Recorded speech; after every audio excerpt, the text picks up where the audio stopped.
Hello everyone, my name is Omer Tariq and I'm the Head of Development Support at Kappa Engineering. In this video, I'm going to take you through some of the major additions and improvements that have been made in KAPPA-Workstation 540, focusing on Sapphire, Topaze and Ruby. KAPPA-Workstation 540 was released on the 12th of February 2021 and is a technical upgrade of KAPPA-Workstation 530. Before I begin, a small disclaimer.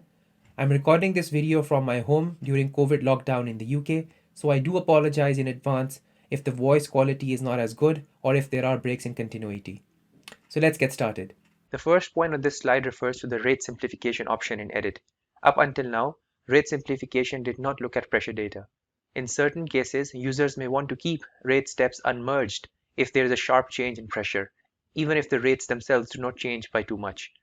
This can now be accomplished using the only if delta P is less than option. When enabled, users can specify a pressure threshold. In this image, for example, the instructions read, merge if my rates change by less than 10% and only if pressure changes by less than 150 psi. If pressure changes by more than 150 psi, do not merge my rates. In the past, certain changes made to data in Edit QA/QC, for example synchronization, append, or replace, etc., would result in the model and/or the extraction being deleted. In 540, production event management following any reference production change has been reviewed and completed to ensure that any extraction and model, if there is any, is preserved when it can be. In broad terms, the underlying logic being that if after editing a production event of the same type can be found over the time range of the extracted production event, a new production event is re-extracted and the model is preserved. Incremental volume of any phase is available as a new data type in the load dialog in Sapphire, Topaze and Ruby. The next addition is the ability to load time in fractions of seconds, in addition to hours, minutes, and seconds, if the acquisition so requires. The last point under loading and editing refers to the title correction option, where undo and redo actions have been implemented. This should make the title correction option more flexible to use. The analytical and numerical model dialogues have been refactored slightly to distinguish between standard and proxy models. For analytical models, the Proxy Model tab lists analytical models which cannot be decomposed into the general well-bore, well, reservoir, and boundary categories. For numerical models, the Proxy Model tab lists numerical models which are 1D simplifications of the full-blown 3D models. The analysis tool parameters now display skin decomposed into its three components: the total skin, which is computed from a semi-log straight line drawn in the background, the geometrical skin, based on the difference in pressure between the real well and a fully penetrating well, and the mechanical skin, which is the difference between the total and geometrical skins. The reset from diagnostic option has been refined to allow users to reset only part of the analytical model from the respective analysis tool. In this example, for instance, I only reset the boundary model parameters from the analysis tools without affecting any other model parameter. This slide introduces a list of analytical models which have been added in 540. The multilayer transient crossflow model can be accessed in the reservoir model list as I show here. This model is compatible with limited entry, slanted, and horizontal well models. Here I compare the multilayer transient crossflow analytical model with the numerical model for a limited entry well. We see good agreement between the two models. The second comparison is for the same reservoir model, but the well is now horizontal. Again, we see a good agreement between the numerical and analytical models. The multilayer transient model is also available in Sapphire for interference cases for horizontal and limited entry well models. Talking of interference type of solutions, we've added an interference solution for slanted well, where both the active and observation wells are slanted, and the multi-layer pseudo-steady state type of response for interference for vertical and limited entry wells. The limited entry fracture model, which used to be an external model, has been added to the standard library in Sapphire and Topaze. We've connected a vertical interference type of response in Sapphire for slanted well geometry. This is the first in a series of a global merge between Azurite and Sapphire. More models will be integrated in 540.02. For now, for a slanted well, this can be enabled using the vertical interference flag and defining the location of the observation probe. Just to point out here that this is available in the standard analysis type as opposed to interference, since the response is at the active well. In 540, we have introduced a number of new regression algorithms, namely Powell, SPSC, and differential evolution. These may not affect the day-to-day work of most users, but they have been included in a more general context of automation and Kappa Automate. However, for advanced users who may want to experiment with them, they can be accessed in the improved dialog via the Advanced Settings button, as I show here. We've also implemented a wide search option, with the underlying objective being to be able to find a global minimum even if the initial guess is far away. Wide search can also be enabled in the Advanced Settings dialog using this checkbox. The goodness of fit. Each model comes with an associated goodness of fit, which is essentially the difference between the model and the data. These results are exported in the XML results and also displayed in the plot legend. To enable goodness of fit, the show goodness of fit flag should first be enabled in the settings as I show here for Sapphire. The goodness of fit is displayed on the log plot and on the pressure track of the history plot in Sapphire. In Topaze, it is shown for both rates and pressure on the history plot. The fourth point relates to the main results section in the results. By default, we follow an internal logic to decide which of the analysis objects, that is analysis tools, analytical model, numerical model, etc., will be displayed in the main results for the analysis. In this instance, since I have an analytical model, that is being displayed here. In 540, we give the users the choice to select which of these results they want to display in the main results. This can be done in the dashboard. For example, I can select the semilog line and select this Select for Main Results flag. Now if I go back to my results, I can see results from the semilog line under the main results. Of course, like the goodness of fit, this not only affects the results table, but is also exported in the XML results for the document. The plot export options comes with a number of additions. For instance, the ability to export all data on a plot or all data plus plot image with one click or with a keyboard shortcut. The main idea behind these improvements is to save users extra clicks for simpler tasks. These options can be seen in the output menu. I will refer users to read the help or the update notes to find out more about them. Numerical additions. The first point here refers to the boundary conditions dialog. As you would all know, we can assign a constant pressure or aquifer to any boundary segment in a numerical model. However, it could be a little tricky to assign aquifers to boundary segments without being able to quickly visualize where the free water level is. The Show Water Level checkbox in the Boundary Conditions tab now allows users to quickly see the water level in each layer. The following improvements have been made to the equation of state PBT options. Addition of the SRK equation of state model. Critical temperature scaling factor is displayed and may be edited by the users. Access to the LBC coefficients for mixture viscosity.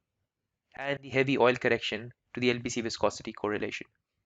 For numerical models, we also display the liquid productivity index in the well results plot. A number of additions and improvements have been made to parsing of corner point grids. We now import any field contained in the grid file. Fields which are recognized are automatically mapped to known properties, while the rest are mapped to the other property type. We can also load multiple fields of the same type and append grid data which may be split among multiple files to the existing grid. Let's have a look at these options. I've created a new Ruby file. Using the import option in the ribbon, I load a GRDECL file. The dialog shows all the keywords contained in the file. Acnum, permeability, and poro have been recognized and automatically mapped to Ruby properties. Permeability new is not a recognized keyword, so it is mapped to the other property type. I can change this assignment using this drop-down list and map it to permx. We now have two permx fields being imported. I continue import without upscaling the grid.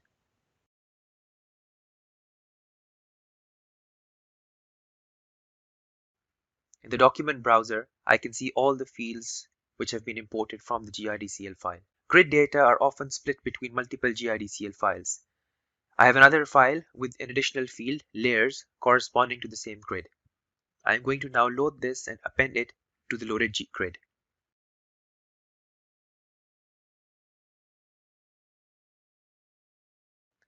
The pop-up message tells me that this file does not have enough information to build a new grid, but since the entries are consistent with the existing one, they will be added to it. The keyword layers doesn't correspond to any built-in Ruby property, so it is mapped to the other property type.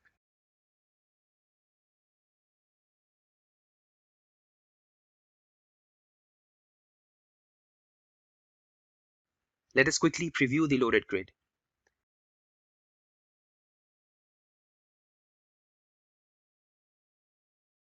We see the permeability, permeability new,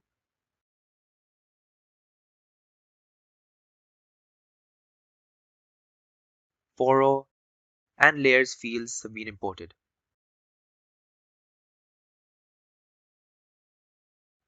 Remember, we have two fields mapped to permex. We can now choose which of the two to use to initialize our Ruby model. Let's start with permeability.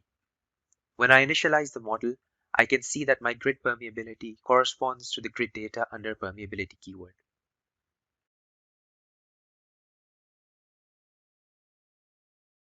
I will now change the permeability definition from permeability to permeability new and reinitialize, and sure enough, the model now uses grid data under the permeability new keyword to initialize my model. Two new vertical upscaling methods have been added, semi-automatic and manual.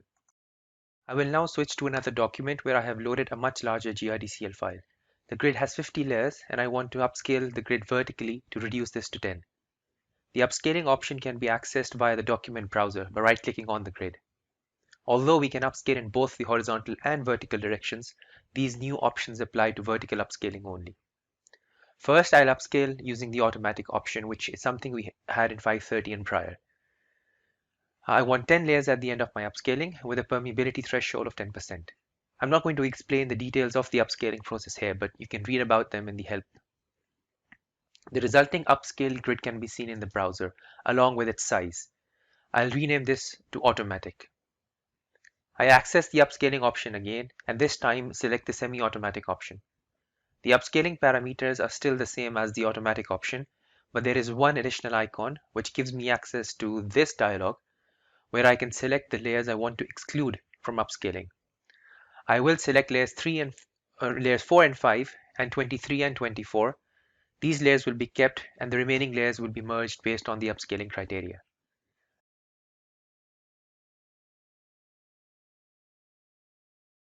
I will rename this to semi-automatic.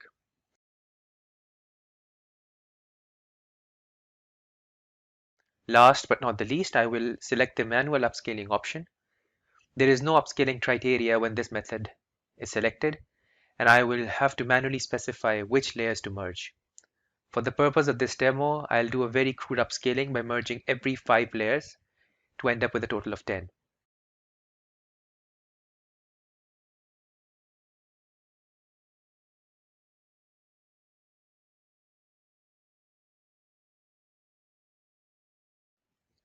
I will rename this to manual. We can now compare the 4 grids in the data store, the top one being the original grid, the second one from top being the one from automatic upscaling, the third is using semi-automatic upscaling, and we can see layers 4 and 5 and 23 and 24 left untouched. The last is unmistakably from manual upscaling option. We can now model hysteresis on relative permeability of both the wetting and non-wetting phases. Hysteresis can also be applied to capillary pressure. I will demonstrate the hysteresis option using a gas-water case where water is replacing gas in the reservoir. The hysteresis option can be enabled in the KrPc dialog under the Settings tab. In this case, I enable the hysteresis on gas relative permeability. The relative permeabilities tab then shows an additional gas imbibition curve, which can be manipulated in much the same way as the drainage curves, either interactively on the plot or by entering parameter values directly in the table, or by loading an external table, which I'm not going to show here. Once I rerun my case, the difference can be seen with hysteresis in the amount of trapped non-wetting phase, gas in this example, during the imbibition process, which is essentially water replacing the gas in our case. The difference is also visible in the amount of gas left at the end of the simulation, with the difference in the two numbers corresponding to the residual gas saturation during the imbibition process. The last point on this slide refers to definition of capillary pressure using J function. Like the hysteresis option, J function definition is accessible in the Settings tab in the KrPc dialog. When enabled, the capillary pressure min-max values are replaced by J function min-max inputs. It is also possible to select whether to use horizontal or vertical permeability to compute capillary pressure from J function. Since the saturation profile is not constant when using J function to compute capillary pressure, the saturation profile is not shown in the initial state dialog. Here I compare two initialized models. The grid on the right has capillary pressures defined directly, whereas the one on the left uses J functions to compute capillary pressure. I've applied a filter on the grid to show only cells with water saturation above 0.2. A varying transition zone can be seen when using J function to define capillary pressure. Up until now, in a multi-layered numerical model with a vertical fractured well, we could only turn fractures on or off in a given layer. All fractures had the same properties, that is XF, conductivity, and porosity. In 540, we can define XF, fracture conductivity, and porosity per layer. To do this, check the layer-specific parameters checkbox and type in the fracture properties in each layer. In Sapphire and Topaze, in a multi-well numerical model with intake and/or gravity, pressure output from other wells was always at surface. In 540, we can specify the depth of the output gauge in the other well's dialog. This is useful when different wells in a model have gauges which are not at the same depth. The last point on this slide refers to a new well intake model, which is available under the UR add-on pack. This model has a specific application in coal seam gas wells where water is pumped up the tubing while gas is produced from the casing. Water level in the casing may or may not cover the producing perforation. When it does, the model allows for counter current in the annulus below the water level. The model is available in dry gas plus water PVT context when the flow path is set to annular, and it is enabled using this checkbox. Casing water level can be defined in the model. Below the water level, a two-phase drift flux model accounted for counter current is used. Above the water level, a single-phase gas intake model is used. When used, the pressure in the production logs plot is the annulus pressure. Simulation grid is persisted with the analysis in 540. When the model is reinitialized and has not changed, instead of rebuilding the grid, the stored grid is read and used to initialize the model. This approach saves time and resources required to build the grid in, for example, when opening a document and regenerating a model, or copying an analysis or run and regenerating a model. Just to point out here that unlike restarts which store the grid state, including dynamic properties at a given time, this stores only the model grid at initialization. Gridding of multiple fractured horizontal wells has been optimized in 540. This optimization applies to wells with identical parallel fractures. Optimization is achieved by reducing the amount of refinement along the fracture, which greatly reduces the total number of grid cells without affecting the accuracy of the results too much. This optimization is applied by default to wells with identical parallel fractures, but can be turned off in the grid settings by enabling the MFHW longitudinal refinement flag. The fractal multiple fractured horizontal well model is part of the UR add-on pack. In 540.01, it will be exclusive to certain clients, but will be made available to all users with the UR add-on license in 540.02. The model creates a fracture swarm geometry, which is a set of parallel fractures of the same half length distributed along the horizontal drain with a fractal distribution. In the analytical model dialog, to access this model, the well modeling type should first be set to complex. In the 2D model preview, click on the fractal MFHW icon to activate the model. Parameters controlling the distribution of the fractures appear in the parameters grid, where they can be edited.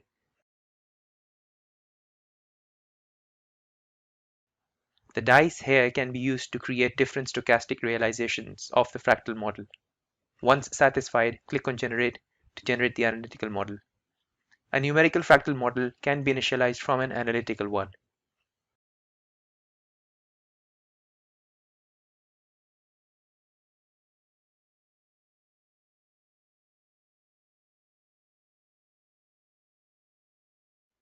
It may also be created independent of the analytical model in the map.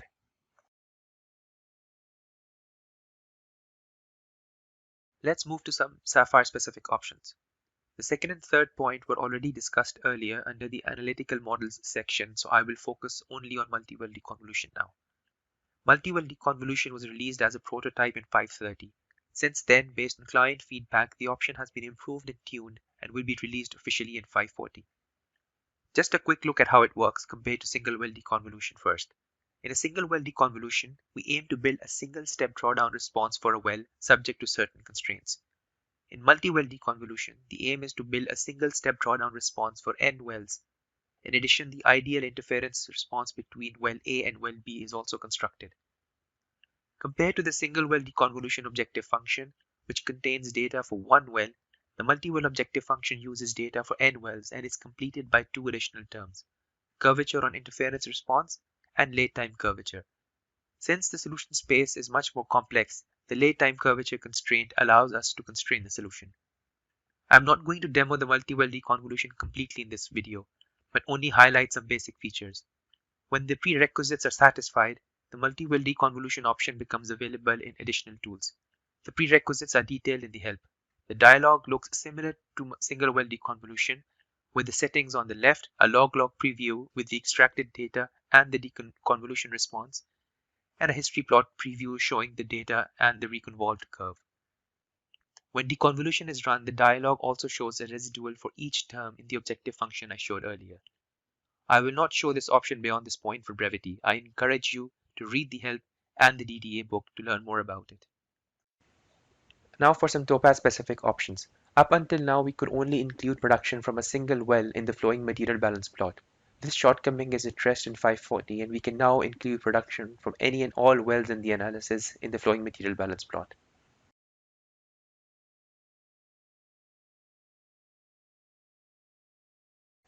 The cumulative volume and fractional dimension log-log plots are part of the multi-zone fractional dimension model workflow.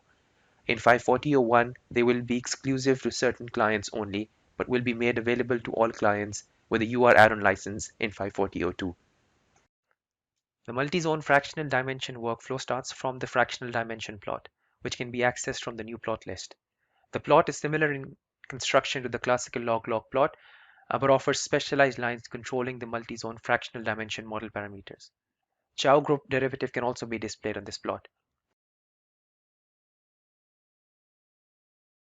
To draw specialized lines on the plot, access the lines option.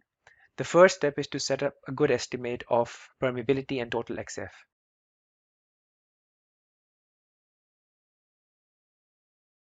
Then I can add the first line corresponding to the first zone in the multi-zone fractional dimension model. These lines are to be matched to the DP curve.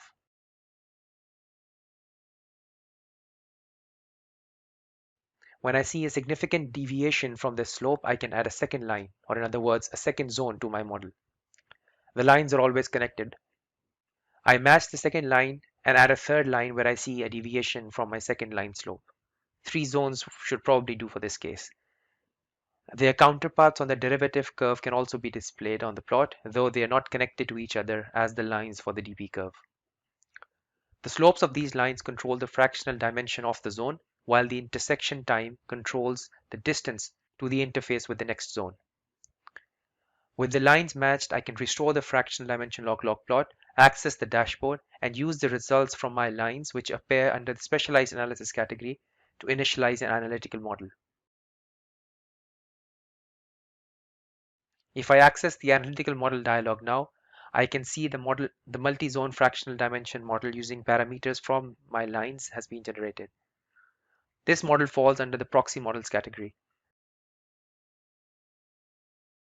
I can also initialize a numerical model from this analytical model using the dashboard.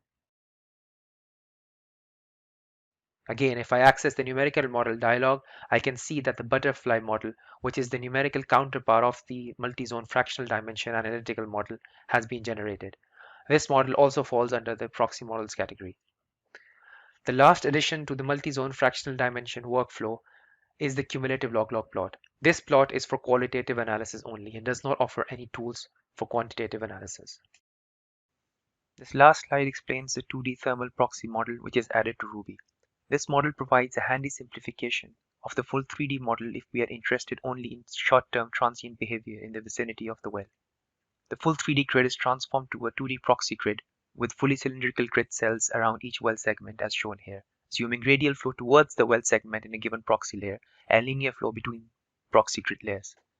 Since the true delta Z is honored when constructing the simplified grid, model initialization is correctly mapped onto the simplified simulation grid. In Ruby, this model can be enabled during model initialization using the Use Proxy Model checkbox and entering the external radius of the proxy model. Constant pressure boundary condition is set at this radius. A comparison of the simulation time of the proxy model with the full 3D model shows almost an order of magnitude reduction in simulation time.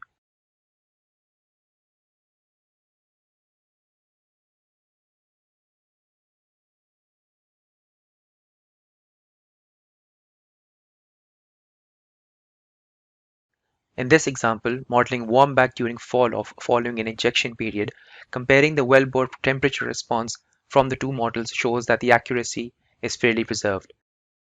This can also be confirmed comparing the temperature profile along the well length. This brings me to the end of this video, focusing on the major additions and improvements in KAPPA-Workstation 540 in Sapphire, Topaze and Ruby. For a full list of options, I would highly recommend that you go through the update notes. If you want to learn a bit more detail about a specific option, you could refer to the online help, or you could contact us at support@kappaeng.com. Thank you.